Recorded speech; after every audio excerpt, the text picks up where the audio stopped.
Veraval passenger train બંધ થતા અનેક રેલવે સ્ટેશન સુમસાન બની ગયા છે। વેરાવળ જૂનાગઢ વચ્ચેની ટ્રેન મીટર ગેજ લાઇનમાંથી બ્રોડગેજમાં રૂપાંતર કરવા માટે બંધ કરાઈ છે, જેના કારણે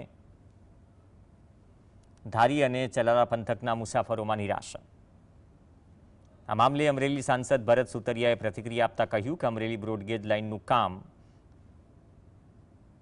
લાંબુ ચાલી શકે તેમ છે, તેથી તાત્કાલિક ધારીથી વેરાવળ અને જૂનાગઢ વચ્ચે ફરી મીટર ગેજ ટ્રેન શરૂ કરવામાં આવશે। રેલવેના મેં બે દી પહેલાં અધિકારી સાથે અમે મિટિંગ કરી લીધી છે। જે ધારીથી સોમનાથ સુધીની ટ્રેન હતી તે શરૂ કરવામાં આવે, અને વાત એ છે કે અમરેલી રેલવે સ્ટેશન બની રહ્યું છે એના હિસાબે બંધ કરવામાં આવ્યું હતું, પણ હવે એનો ટાઈમ લાગે એમ છે કે ટૂંક સમયની અંદર ધારીથી આપણને સોમનાથ સુધીની ટ્રેન મળી જાય તે મેં રજૂઆત કરી દીધી, અને ધારીની તમામ જનતાને અને આગળ જતા લોકો ઘણા ગામના લોકો છે તેને પણ હું ખાતરી આપું છું ટૂંક સમયની અંદર એ પ્રશ્નનો નિકાલ આવી જશે।